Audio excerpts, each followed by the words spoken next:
అందరికీ నమస్కారం. ఈరోజు మనం భగవద్గీత పార్ట్ 3 తెలుసుకోబోతున్నాం. అలాగే పాటించాలి ఖచ్చితంగా. ఈ పార్ట్ 3లో 7, 8, 9 అధ్యాయాలు చెప్పుకుందాం. ఒకసారి వాటి పేర్లు తెలుసుకుందామా? 7వ అధ్యాయం పేరు జ్ఞాన విజ్ఞాన యోగం. 8వ అధ్యాయం పేరు భగవత్ ప్రాప్తి. 9వ అధ్యాయం పేరు పరమవ్యూహ జ్ఞానం. భగవద్గీత అనేది కేవలం మహాభారతంలో కలిసిపోయిన సంభాషణ కాదు, జీవితం అంత నడిపే దారిని చూపించే మ్యాన్లా ఉంటుంది. ఫర్ ఎగ్జాంపుల్, వాషింగ్ మిషన్ ఎలా వాడాలో తెలియకుండా వాడితే డ్యామేజ్ అయ్యి రిపేర్ వస్తుంది. అలాగే మన జీవితంలో కూడా ఎలా సాగించాలో భగవద్గీత చదవకుండా కొనసాగిస్తే అంతే అవుతుంది. ఇప్పుడు మనం 7 నుంచి 9 అధ్యాయాల వరకు ఏముందో, మన జీవితానికి ఎలాగ ఉపయోగపడుతుందో చాలా సింపుల్గా తెలుసుకుందామా? అధ్యాయం 7 వచ్చేసి జ్ఞాన విజ్ఞాన యోగం. అర్థం ఏమిటంటే, ఈ అధ్యాయంలో కృష్ణుడు ఇలా చెబుతాడు, నన్ను నిజంగా తెలుసుకోవాలంటే శుద్ధమైన మనసుతో రావాలి. కేవలం పుస్తకాలు చదవడం కాదు, అనుభవం కావాలి. ఇక్కడ 2 రకాల జ్ఞానాలు చెబుతున్నాయి. ఒకటి జ్ఞానం, ఇంకొకటి విజ్ఞానం. అసలు జ్ఞానం అంటే ఏంటో తెలుసుకుందామా? జ్ఞానం అంటే దేవుడు ఉన్నాడు తెలుసుకోవడం, లోకం తాత్కాలికం అని అర్థం చేసుకోవడం. రెండవది విజ్ఞానం, ఆ దేవుడు మన లోపలే ఉన్నాడని అనుభవించడం. అది నిజమైన ఆధ్యాత్మికత కదా. జ్ఞానం అంటే దేవుడు ఉన్నాడని తెలుసుకోవడం, అంటూ తాత్కాలికంగా ఉంటుంది ఈ లోకం అని తెలుసుకోవడం. విజ్ఞానం అంటే దేవుడు మనలోనే ఉన్నాడు ఆధ్యాత్మికంగా అని తెలుసుకోవడం. కృష్ణుడు చెబుతాడు, ప్రకృతి, మనసు, బుద్ధి, 5 భూతాలు ఇవన్నీ నాలోనే ఉన్నాయి.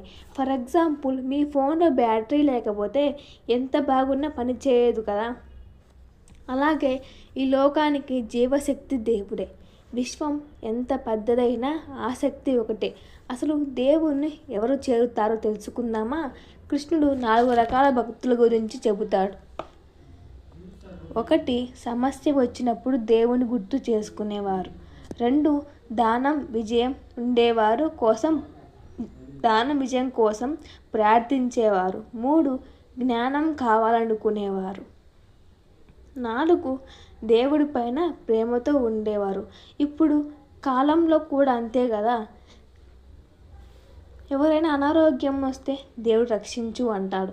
వ్యాపారం కోసం రావాలి అంటే దేవుడు ప్రార్థిస్తారు. విద్యార్థులు పాస్ కావాలన్నా దేవుణ్ణి ప్రార్థిస్తారు. దేవుడు అంటే ప్రేమ. కృష్ణుడు చెబుతాడు, నిజాయితీగా ఎవరైనా నన్ను ఆశ్రయిస్తే నేను వారిని వదలను. ఎందుకు? చాలామంది దేవుణ్ణి అర్థం చేసుకోలేరు. ఫర్ ఎగ్జాంపుల్, అద్దానికి దూది కప్పేసి మన ముఖం చూసుకుంటే కనబడుతుందా? అలాగే దాన్ని తీసి మన ముఖం చూసుకుంటే క్లారిటీగా కనపడుతుంది, అర్థమవుద్ది. మనం దేవుణ్ణి కోరికల కోసం కోరకూడదు, మన ఆధ్యాత్మికత కోరాలి. ఎందుకంటే మన కోరికలు తాత్కాలికం, కానీ మన ఆధ్యాత్మికత ఎప్పటికీ ఉండాలి, ఎప్పుడు దేవుడు కలిసిపోవాలి. అందుకే ఖచ్చితంగా మీరు దేవుణ్ణి తాత్కాలిక కోరికల కోసం కాకుండా భక్తితో సేవించండి. దేవుడికి తెలియదా మనకి ఏమి ఇవ్వాలో, ఎలాంటివి ఇవ్వాలో అనేది? దేవుడికి ముందే తెలుసు. తన భక్తులకి ఏమి ఇవ్వాలో తెలుసు. కాబట్టి మీరు కోరికలు కోరుకోకుండా మనస్ఫూర్తిగా ఆధ్యాత్మికంగా దేవుణ్ణి స్మరించడం కోసం ట్రై చేయండి, ఖచ్చితంగా చేయండి. ఇంకా నెక్స్ట్, మోక్షం అంటే ఏమిటో తెలుసుకుందామా? ఈ లోకంలో ఉండి కూడా మనసు దేవునిలో ఉండటం, ఇది జీవితం మీద పూర్తి అవగాహన. బస్సులో కూర్చొని పాట వింటే చుట్టూ హడావిడిగా ఉన్న మనసు పాటలోనే ఉంటుంది కదా. అలాగే భక్తుడి మనసు దేవునిలో ఉండాలి. మనం ఈ లోకంలో ఉన్న మన మనసు అంతా దేవుడి మీదే ఉండాలి. అప్పుడే మనం ఆధ్యాత్మికంగా మనసు శుభ్రంగా సూచిగా ఉంటుంది. ఫర్ ఎగ్జాంపుల్ చెప్పుకున్నాం, మన బస్సులో ఎంత గందరగోళంలో ఉన్నా మన అవగాహన అనేది మ్యూజిక్ మీద ఉండడం. ఇంతటితో అధ్యాయం 7 అయిపోయింది. నెక్స్ట్ అధ్యాయం 8లోకి పోదాం. అధ్యాయం 8 పేరు వచ్చేసి భగవత్ ప్రాప్తి. ఈ అధ్యాయం జీవితం, మరణం, ఆత్మ ప్రయాణం గురించి చెబుతుంది. అర్జునుడు ప్రశ్నలు అడుగుతున్నాడు. ఏమిటంటే, బ్రహ్మ అంటే ఏమిటి, ఆత్మ అంటే ఏంటి, మరణ సమయానికి దేవుణ్ణి జపిస్తే ఏమవుతుంది? కృష్ణుడు ఏమంటున్నాడంటే, మరణ సమయంలో ఎవరి గురించి ఆలోచిస్తే ఆ భావన తదుపరి జన్మలో నిర్ణయిస్తుంది. మనం మరణ సమయంలో దేని గురించి ఎక్కువ బాధపడతామో దాని గురించే మళ్ళీ మనం జన్మెత్తి దాని గురించే ప్రయాణం చేస్తాం. మనం ఎప్పుడు దేవుణ్ణి ప్రార్థించాలి. అందుకే కొంతమంది మరణ సమయంలో నారాయణ నారాయణ అనుకోండి, అప్పుడు వైకుంఠ ప్రాప్తికి వెళ్తారు అనుకుంటారు. కానీ ఎప్పుడు అనుకోకుండా ఒక్కసారి అనుకుంటూ దేవుడు కరుణిస్తాడంటే చెప్పగలుగుతామా? అలాగే దేవుణ్ణి ఎప్పుడు స్మరిస్తూ ప్రశాంతంగా బతకడానికి ట్రై చేయండి. ఫర్ ఎగ్జాంపుల్, ఎవరైనా ఎప్పుడు డబ్బు గురించి ఆలోచిస్తే వాళ్ళ మనసు అదే దిశగా వెళ్తుంది. అలాగే దేవుణ్ణి ఎప్పుడు డబ్బు గురించి ఆలోచిస్తే వాళ్ళ మనసు అదే దిశగా వెళ్తుంది. అలాగే దేవుణ్ణి ఎప్పుడు స్మరించే వాళ్ళకు చివరి క్షణాల్లో కూడా అదే గుర్తు వస్తుంది. అందుకే అలవాటు చేసుకోండి దేవుణ్ణి ఎక్కువ స్మరించుకోవడం. కృష్ణుడు చెప్పేది 2 మార్గాలు. ఒకటి ప్రకాశ మార్గం, అంటే మోక్షదారి. దానికి జ్ఞాని, భక్తులు, ధ్యానం చేసేవాడు చివరి జన్మ మరణాలలో నుంచి బయటపడతాడు. అంధకార మార్గం, ఇది పునర్జన్మ దారి. 2 దారులు, ఒకటి మోక్షదారి, ఒకటి పునర్జన్మదారి. పునర్జన్మదారి ఎందుకు వస్తుందంటే మనం చేసే పాపాల వల్ల వస్తుంది.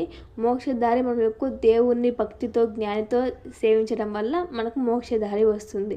పునర్జన్మదారి లోకపు ఆశలు, అహంకారం ఉన్నవారు తిరిగి జన్మగా. అసలు ధ్యానం ఎలా చేస్తే మనసు ప్రశాంతంగా ఉంటుందంటే, మనసు ఒక్కచోట నిలిపి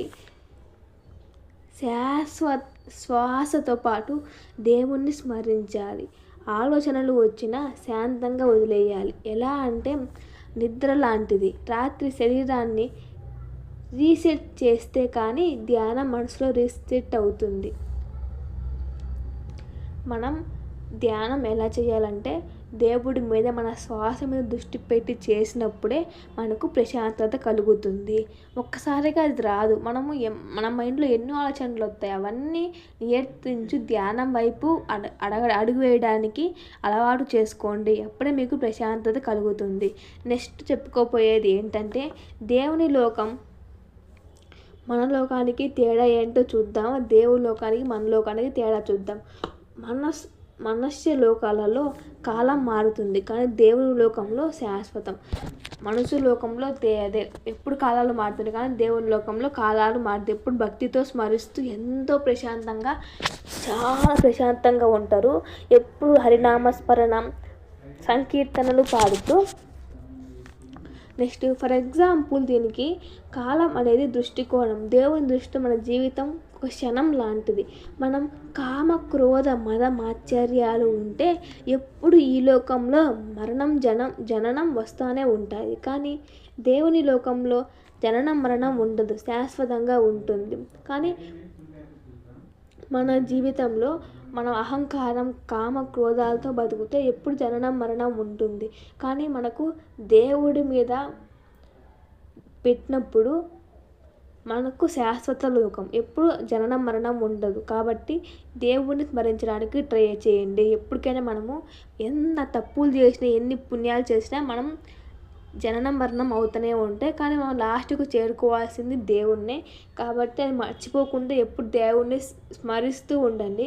కనీసం రోజుకి ఎంత కుదరకున్నా 15 నిమిషాలైనా దేవుడి గురించి స్మరణ చేయండి. నెక్స్ట్, మనం ఎన్ని జన్మలు పాపాలు తీర్చుకున్నా లాస్ట్కి దేవుని లోకంలో చేర్చుకోవాల్సిందే.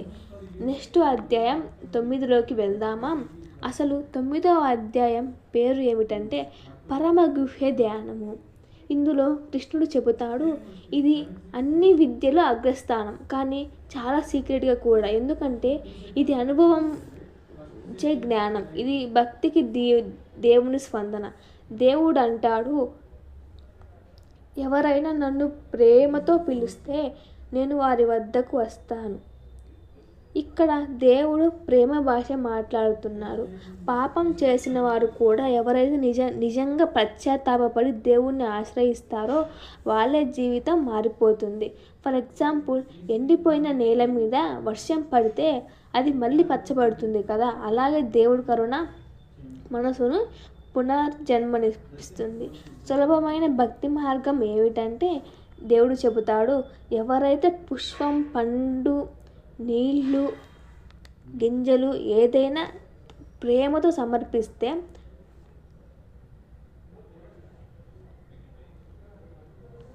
అప్పుడు దేవుడు స్వీకరిస్తాడు. ఇది మనకు ఏమి చెప్తుంది అంటే దేవుడికి విలువ కాదు, మనసు చూస్తాడు. అసలు దేవుడు ఎక్కడ ఉంటాడు అంటే అప్పుడు దేవుడు చెప్తాడు, నేను ఈ లోకమంతా వ్యాపించి ఉంటాను, అంతా నాలోనే ఉంది. ఫర్ ఎగ్జాంపుల్, సముద్రంలో అలలు వస్తాయి, అలా విడిగా ఉన్నట్టు కనిపిస్తుంది కానీ అది సముద్రం నుంచే కదా. అలాగే మనమంతా దేవుని భాగాలమే. అసలు దేవుని సేవ అంటే ఏమిటంటే మనుషులకు సహాయం చేయడం, అంతే కదా. మనం ఇక్కడంతా పక్కన వాళ్ళకు సహాయం చేస్తామో అంతా దేవుడికి చేసినట్టు. కాబట్టి పక్కన వాళ్ళ ఆపదలో ఉంటే సహాయం ఖచ్చితంగా చెయ్యండి. నెక్స్ట్, దేవుని సేవ అంటే ఏమిటంటే మనుషులు సహాయం చేయడం, ప్రాణులకు దయ చూపడం, నిజాయితీగా జీవించడం, అందరి పట్ల ప్రేమతో ఉండడం, ఇవన్నీ కూడా దేవుని సేవే. మనం చెప్పుకున్న 7, 8, 9 అధ్యాయాల నుంచి మనం నేర్చుకోవాల్సింది ఏంటో తెలుసుకుందామా? 7వ అధ్యాయం నుంచి దేవుడు ఎక్కడో దూరం కాదు, మనలోనే ఉండడం తెలుసుకోవడం. ఇది 7వ అధ్యాయం యొక్క మూలం. 8వ అధ్యాయం నుంచి చివరి క్షణాల్లో దేవుని గుర్తు చేసుకోవాలంటే ప్రతి క్షణంలో ఆయన్నే స్మరించాలి. ఎప్పుడు స్మరిస్తే చివరి క్షణాల్లో ఉన్నప్పుడు దేవుణ్ణి స్మరించడం అలవాటైపోద్ది. నెక్స్ట్ 9వ అధ్యాయం, భక్తి మార్గం సులభం, ప్రేమతో పిలువు, ఆయన దగ్గరే ఉంటాడు. మీ జీవితంలోకి ఇవన్నీ ఎలా అప్లై చేయాలంటే తెలుసుకుందామా? సమస్యలు వచ్చినప్పుడు శాంతిగా ఎదుర్కోవటం, లోభం, కోపం, అహంకారం తగ్గుతుంది, మనసు నిర్మలంగా మారుతుంది, మన జీవితం అర్థవంతమవుతుంది. చివరిగా దేవుడి మనసు చదువుతాడు, మాటలు కాదు. ప్రేమతో, నమ్మకంతో, నిజాయితీతో జీవిస్తే అదే గీత చెప్పే పాఠం. ఇంతటితో మనకు 7, 8, 9 అధ్యాయాలు ముగిశాయి. పార్ట్ 3. నెక్స్ట్ ఇంకా 2 పార్ట్స్ ఉన్నవి, అవి కూడా చెప్పుకుందాం. సో మీకు అర్థమైతే కామెంట్ చేయండి. నేను చాలా చెప్పడానికి ట్రై చేసి చెప్తున్నాను.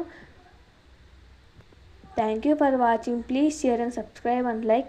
ఇంకన్నో ఆధ్యాత్మిక విషయాలు తెలుసుకోవడానికి మన ఛానల్ని సబ్స్క్రైబ్ చేయండి.